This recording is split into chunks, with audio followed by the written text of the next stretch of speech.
Why? Got to be one of the biggest questions there is.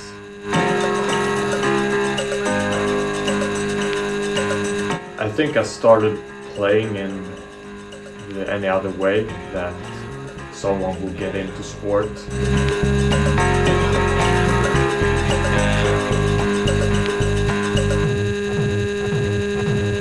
You're young, you want to be with your friends, and ultimately that led me into football.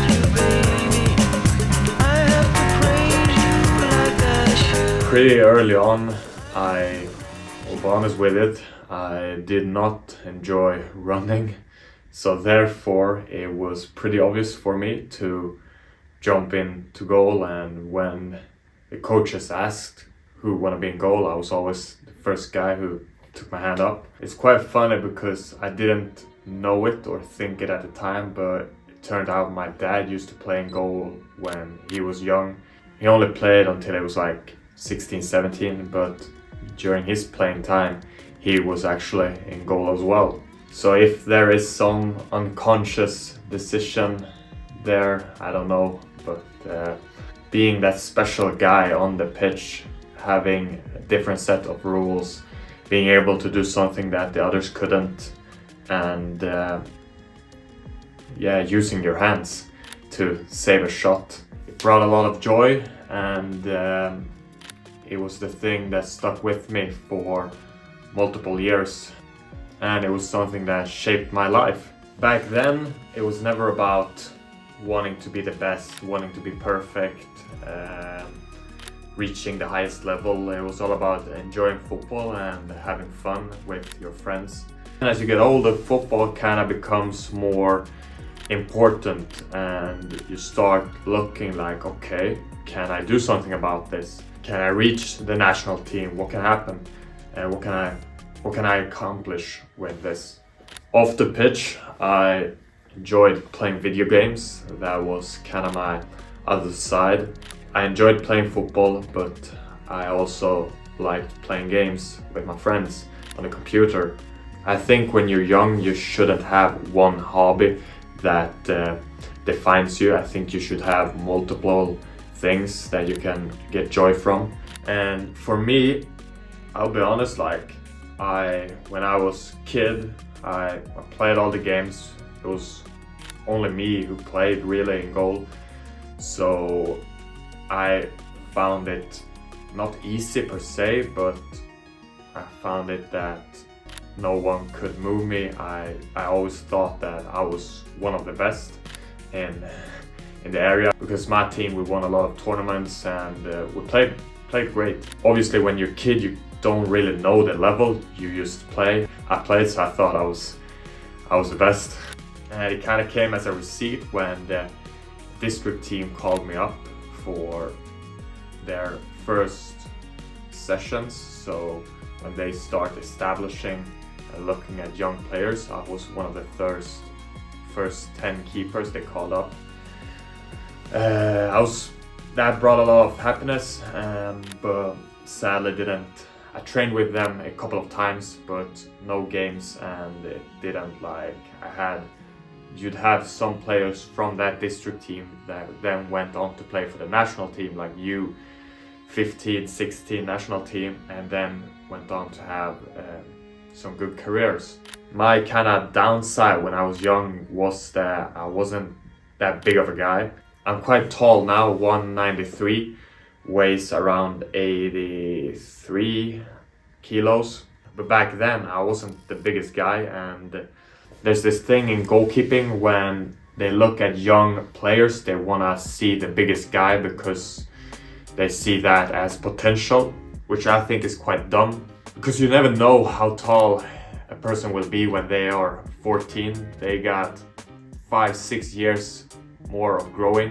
Or that was the thing I thought they looked at.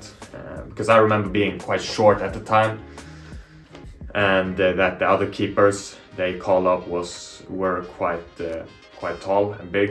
But I think that was quite a time where I not realized, but when I was cast in the shadows, when I felt like I'm a great guy, a great keeper, but I will have to work my way up, because there's no way I could get into the youth national team and get that way around and go that route. I had to work my way from the bottom. Around that time, a lot of things started happening in my life in football. I got a fracture in my arm, so the coach decided to bring in another keeper. But he was pretty clear with me and said that this keeper was going to act as a number 2 and get some playing time. Obviously, when you're young, when you're that age, a 50-50 to get everyone playing isn't the worst thing. I think young players, obviously as a goalkeeper it's hard because there's only one position you can play on, but you gotta find a way for every player to play at that age. It's not about winning, it's about developing. But anyway, they brought him in, and I played majority of the games. He got some. I think we won the league. We're number 2. Honestly, I can't remember exactly, but I remember the competitiveness when you're that age playing against friends. It's so high. Like you wouldn't imagine kids being that competitive at that age, but it's all about proving your friends and classmates that you're better. I remember winning a local derby and the next day going into school with my club training kit just to show off, because winning that meant that you had a bit about you going into school. But then came the interesting choice from the club that our coach at the time, he had been with us for multiple years. We're talking like 6-7 years maybe. But what he didn't have was a certain degree of education and a certain badge that you would need as a coach, because the club wanted to get a academy thing going. They needed a certain level of education on all their coaches. And we were going to go into a U15 at the time, which meant that it was starting to get serious. In comes a new coach, and all of a sudden I see myself on the bench. The first reason for it was that the other keeper could play goal kicks and I couldn't. Back when I was young, our play was always ball on the deck and short passes. So I never really worked on long kicks. So at that age, 14, 15, the other keeper, he could play to the halfway line and I couldn't. And the league we went into was a qualifier to play in a regional division, which meant that if we won the league, we were going to get a big promotion. We were going to play very high the next year, or the U15 next year would play very high. So ultimately we would qualify for the year after us, which is very weird system. Anyway, the coach who came in had one objective from the club: win the league. And his decision on how we were going to play was long balls, minimizing the risks, and winning that way. We literally had a center back as a forward because he was the tallest guy there to win all the balls. And so I saw myself on the bench and started working really hard to improve my goal kick. Like we were talking about training after school, I was training goal kicks. Before our training, I was training goal kicks. We were having training, I was training goal kicks after the training. I was doing everything. I was looking at videos on YouTube. I even had, so my dad had a janitor, my dad is a principal, and he had a janitor who was a goalkeeper coach. So I went to him. My dad said, go to him and he can have a look at your goal kicks. So I worked with him for months on how to improve. I remember one day, I think it was something like, I finished school at 3 o'clock. I went to the guy, worked on some goal kicks, and afterwards I had a goalie session. Did the goalie session with the team, with the club. Had a team session, and then afterwards the reserves team of the U15 needed a goalie for a game, so I played that game. And at that age, you don't really think of load and how much stress you put on the body. You just want to improve. And I think that was where I built up this hard work, obsession, mindset of wanting to be perfect, wanting to get better. Is it dangerous for a 15, 14-year-old to have this mindset?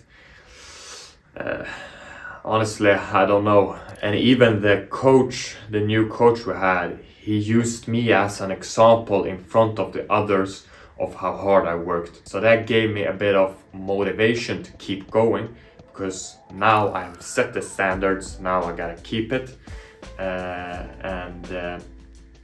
That was the time during my youth when I worked really hard and developed that mindset of being the hardest worker and going after perfection, going after improvements. At that time, really, to disprove the manager or prove to him that I deserved to be on the pitch playing games. He was a really nice guy and helped me a lot with what I need to improve on, what I need to think. One time he stood behind a goal saying, do this, do that, try it out. So I think deep down he wanted to make me better, which I enjoyed. And at one time I just told him, like, I'm gonna prove you wrong, make sure you're ready. And he said, great mindset to have. The last thing he said to me was that I just need a little bit of that. He never said what, but a little bit of that, and I could fly and have become a great goalkeeper. Because I think what he did to me wasn't about making me play games. He gave me this mindset, obsession about the game. Ultimately, what made you love the game even more. Because now there's a bigger reason for you to go and train. You want to get even better, and it's hard to explain, but it kind of stuck with you that there's always something you can get better at. So when I figured out the goal kicks, I wanted to get my goal kicks even better, and even better and better and better, and all the other aspects of goalkeeping. And he kind of planted the seed for me to have this and this mindset. But at the time, I struggled a lot mentally, I'll be honest with that. I struggled. I remember coming home after every single session. My mom told me a few years later that she was not scared, but like worried whether I had a good session or a bad session, because she knew that if I had a bad session, I would come home fuming. I remember going out with my bike after sessions, taking my footballs and going to a grass field, and doing a bit of dives and stuff, working on with cones, just to like work and trying to get better. And I got one memory going out with my bike. I even remember what song I had on my headphones, but it was pouring and I was out. I remember the hill. I can see everything in my mind right now, and I just started crying a lot, like so much, and I couldn't figure out what I was doing wrong and what I needed to do. I felt like I did everything I could all the time, but I didn't see any results. Being, like I said, being that age, 15 years old, having a lot of things on the side as well. You're starting to develop from a kid to a grown-up. You're a teenager. There's so much things going on in the head, and for that to add on wasn't the best thing that could have happened in terms of happiness and stuff. But like I said, I enjoyed other stuff too. I enjoyed playing video games, so that was my thing, my escape. Playing FIFA, playing Call of Duty, playing with other friends in school that weren't football players. And a few times, honestly, I thought of like quitting football. So I asked him, when did you quit football? And I think he said like 17. So I said, okay, if I struggle this much when I'm 17, I'm gonna quit. So obviously I didn't.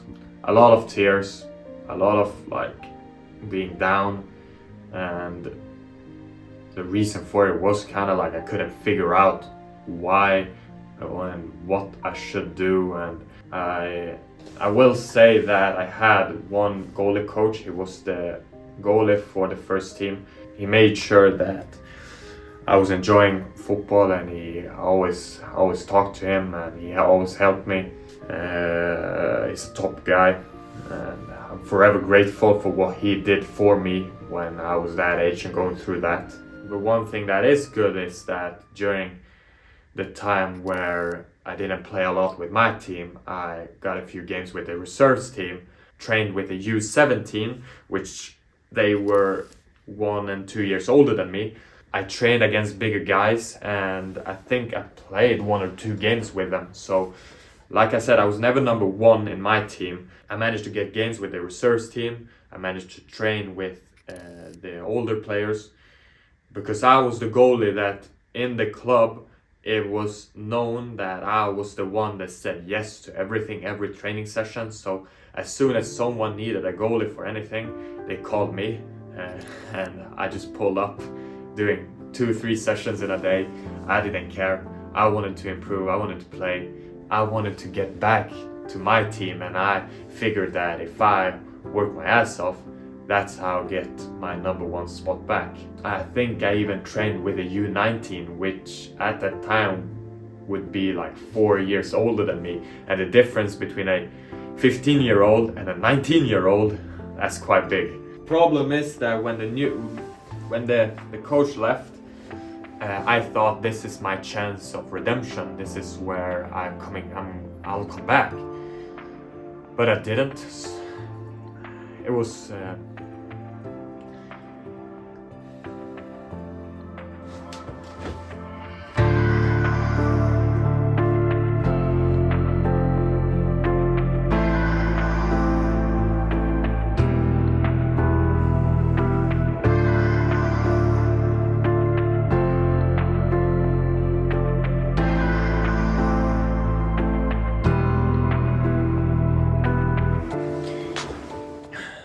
So I developed this mindset of I want to be perfect. I wanna improve. I wanna work hard. New coach comes in. I know the coach because he was the assistant coach for the U19 the year before, and I thought that this is my chance. And I realized that for the preseason we played 50-50, and I started to get the tough games. The coach even said to me that I was going to train with the first team as what can I have been then, 16 years old maybe? Maybe 16, 17, going into 17.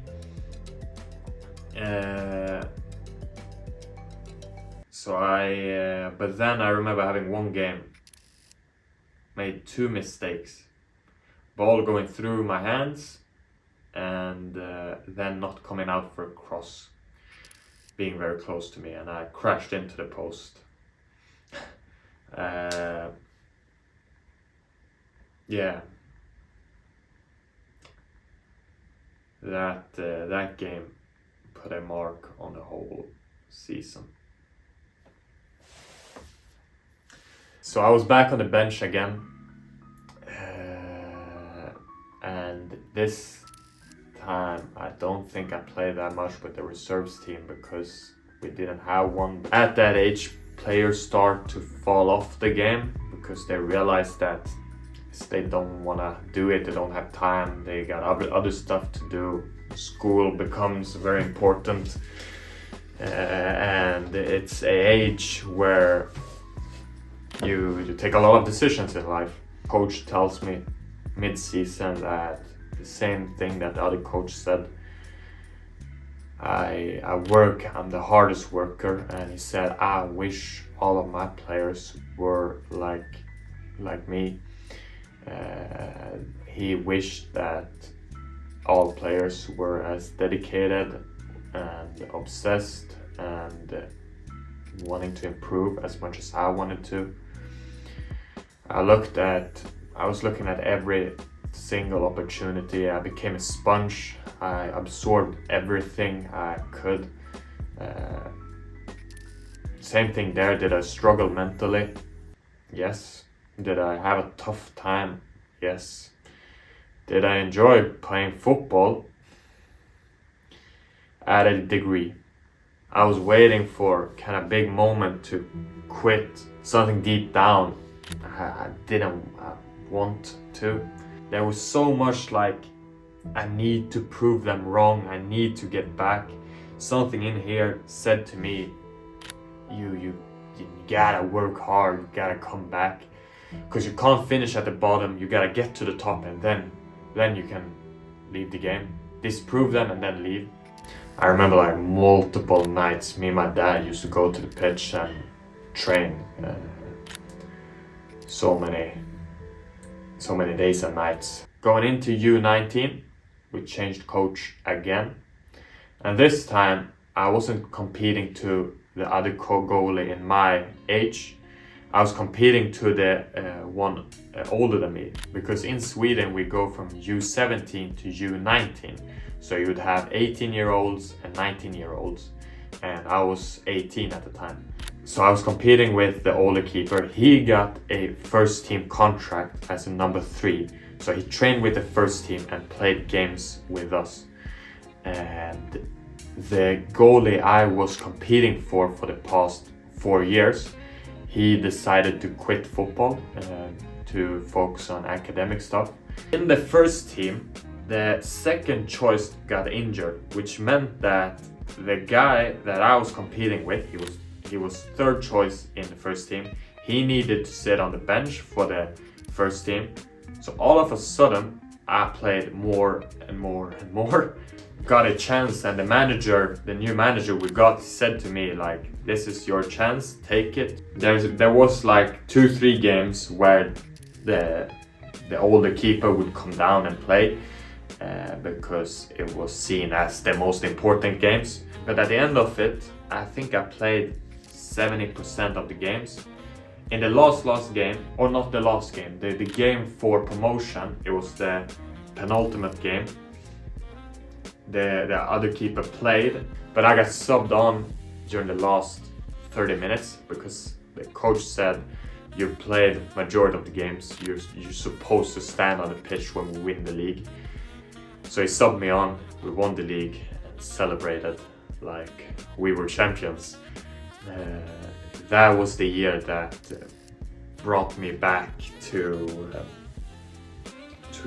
loving it a bit more, helped me with the mental side, and that manager, he will forever be remembered in my head, and I'm forever grateful for that. It's not only the manager, it was the assistant manager as well. Like they two together gave me the confidence to play games again.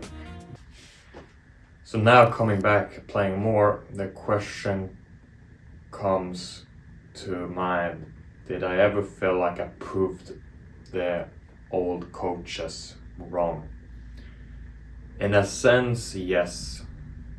I felt like when the other keeper quit and I played more, I felt like I proved them wrong. But it was also like, now I need to prove myself right. There's this weird thing that you never feel satisfied, that you feel like there's always some way you can get better and that you're never finished. And you gotta take that with a grain of salt, because you don't want to get too obsessed with perfection that it hinders you from performing and actually enjoying the game. In a way, it kind of helped me to not become one of them normal teenagers. In a way, it made me become obsessed with the sport and have that as my character. So I never hanged out with friends in my spare time. I never went to any parties. I think it kind of affected me till now that I don't really hang out with people. I'm mostly by myself or the people I have closest to me. And I got a lot of friends up here though, a lot of voices. So I don't know, it sounds, when I say it out loud, it sounds a bit unhealthy. But I mean, it's the person I became from going through all of that and wanting to disprove, and the character I developed. But I do want to say that to the people that are very close to me, I want to keep them close to me. Like the friends I know, the family I have. So I started the channel, and the idea was to document, show everything, show as much as possible, and share my emotions.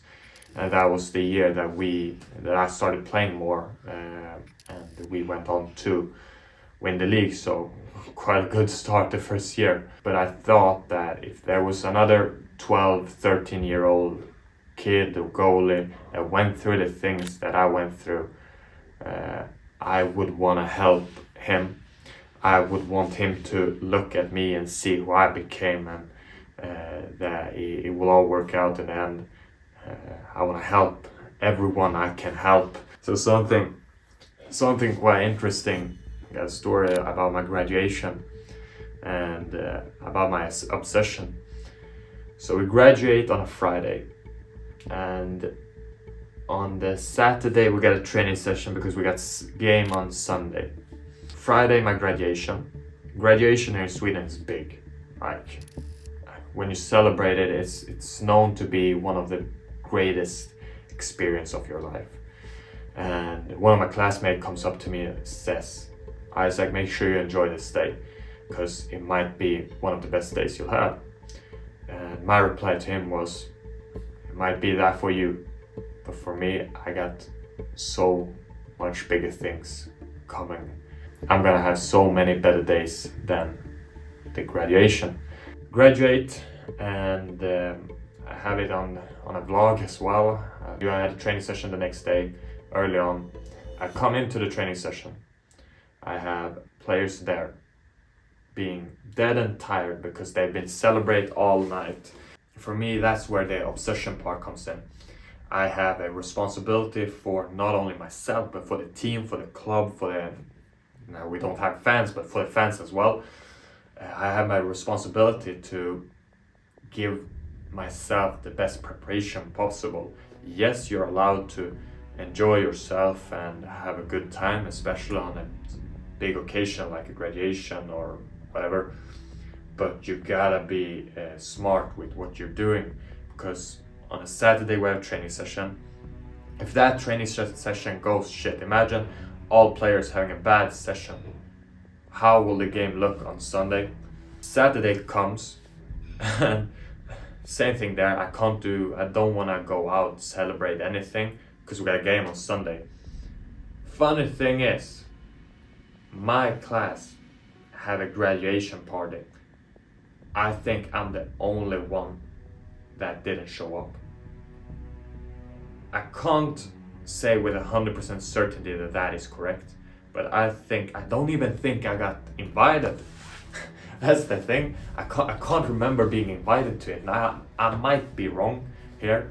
I might have been, but I can't remember. But anyway, if I was invited, I chose not to go, because once again I have a responsibility as an athlete to, on game day, give myself the best preparation possible. or at least try to give me the best one. So I worked like crazy during my youth year. I created this obsession with improving, and the ultimate goal was to reach perfection. I managed to get my way all the way up to the first team. I managed to get a first team contract, and then straight out on loan for Västerhaninge, which at the time were a Division 3 team, 5th tier, to play games. That was the idea. I played 22 games, but we had a tough year. We got relegated. I had a few tough days and games and evenings. Same thing there. I had a few nights where I struggled mentally, because I don't know, I might be broken, but that year was all about improving and playing games. Second year, I was gonna go out on a loan. I went out on a loan for 3 months, but then I didn't play, so there was no need of staying, because ultimately with a loan, you want your players to play games. I wasn't the number one, and the goalie coach thought that the other keeper was better than me. And then I come back to IFK Haninge. We recall the loan, and I asked for a release for the summer. Prior to this, 6 months earlier, I was over in Tenerife, meeting the modern day GK, training with them, which is probably one of the most important decisions and main events that I have done in the last couple of years. Going over there and starting training with them, it changed my perspective a lot with how to develop a keeper, how to improve, how you should see yourself, how good you are, what you like. Everything changed from starting working more with them. And I've been over in England a couple of times, and there's like not much to say more than I'm grateful for everything they have done and do. Having a close relationship to them is it's super. It's like I said, one of the best decisions I've made was to go to Tenerife and kickstart that. Because in the summer of 2025, I managed to get some trials over in Scotland, thanks to them. So I go there, have not many games behind me, and all of a sudden I'm trialing in a championship team. We're talking full-time professional level. We're talking the second highest league in Scotland. That was a unique experience, great experience. There's so much stuff to talk about from that, but yeah, I went with 5 teams, 2 in the championship, 1 League 1, 1 League 2, and then 1 in the 5th tier. I don't know what that's called. It was probably it was 3 weeks. It was probably the best and toughest weeks, because I wasn't really used to going on trials, and then doing it abroad where no one speaks your language. You don't have your parents close to you, so you can't ask them for help, and you never knew what the next step was. Like, I saw a different perspective of how good I was, because going into the championship teams, like what the coaches said there to me stays between me and them, but it gave me a lot of confidence. So when I come back to Sweden, it was mid-season. I had nothing. I was just training with a team to keep sharp, waiting for the next opportunity, really. But then, unfortunately, nothing. I had a trial, but nothing came through. I went to Ireland for a visit, 2 weeks there, training and play game. So I came back home January. I was looking at trying to find clubs. I had a close friend of mine coaching a 5th tier, went to that team and started training with them, playing games. It went well. They sacked the manager, and the new manager brings in his old goalie. So all of a sudden I went from playing 7 games in the league, because that was how long we had played for. We went 7 games. I've only conceded 6 goals. We were top of the table, and new coach comes in. He gives his goalie 1 game and says to me, like, we were gonna play like the bottom team. He gives his goalie like a game, and I was like, okay, fair. We lose that game, first loss of the season, and all of a sudden I was after that, quite weirdly, I was number 2. Me being in the team for 3 months and knowing all the players and everything. So if you wanna win, at least I should have played until the summer. But yeah, I don't know. I played 2-3 games. One game in the cup. Oof, the cup game is one of them where I was incredible. Saved 3 out of 4 pens.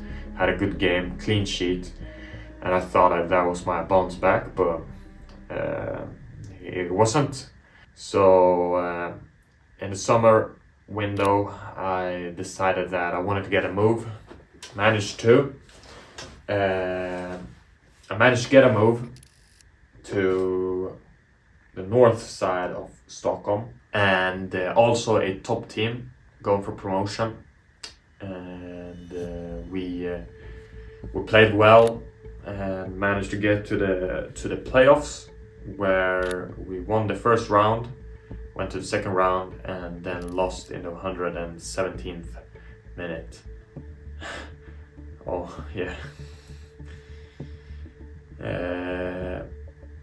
A lot of people I know have been saying like, forget it, move on, and just keep going. But a thing like that, like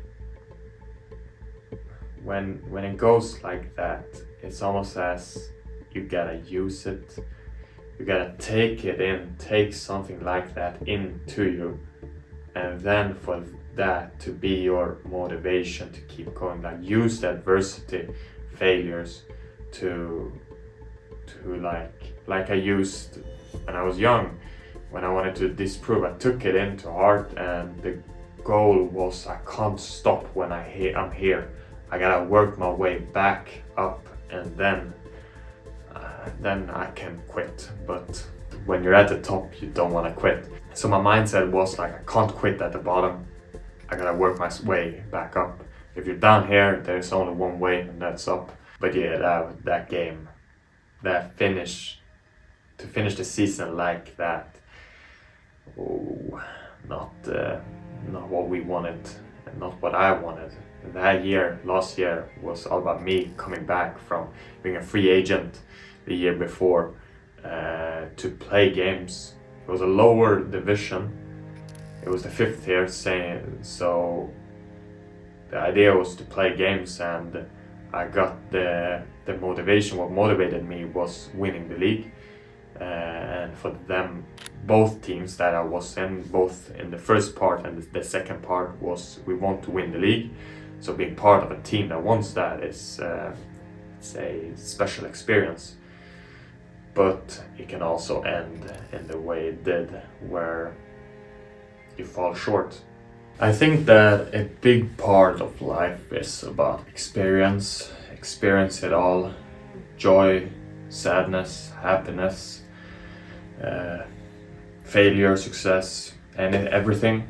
You can't live a life with only success, but it works that way around as well. You can't live your life with only failure. When it comes to my football journey, there's a lot of adversity, and I think it is that for all players, like everyone is going through something that the world doesn't understand or will ever know.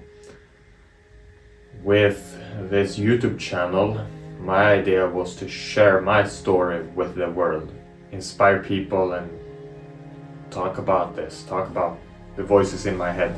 We haven't touched on injuries, but there's a lot of things there as well. I've been struggling with a few injuries and that's the thing in it. Why was the start of all of this? Why keep going? Because if I would have wanted to live a normal life, I should have quit a long time ago. I should have quit when I was a teenager and gone into a different route, educate myself, become something highly educated.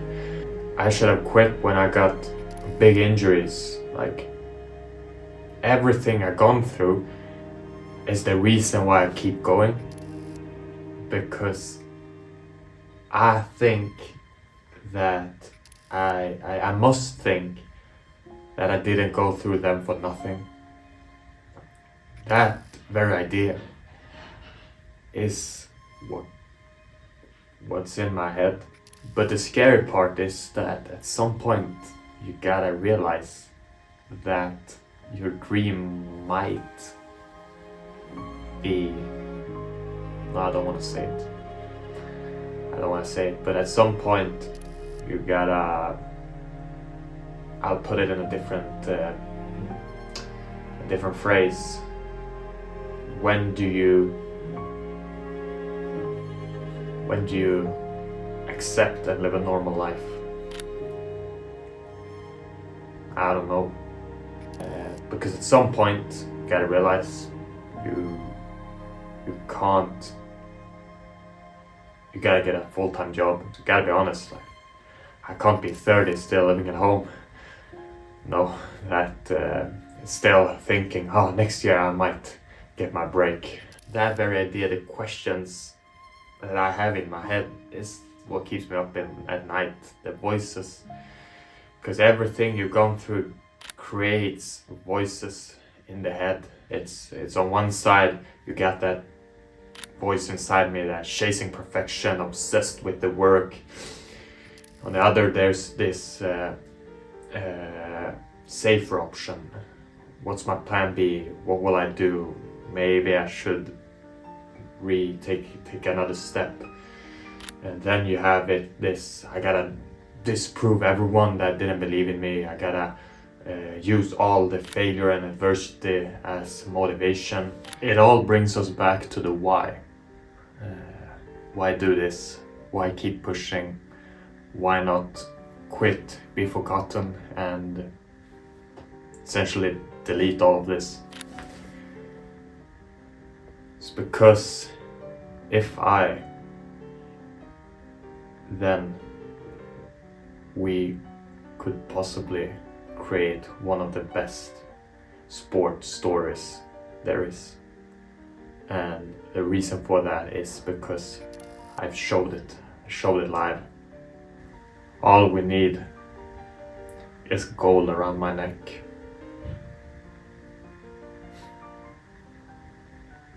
Hopefully. One day.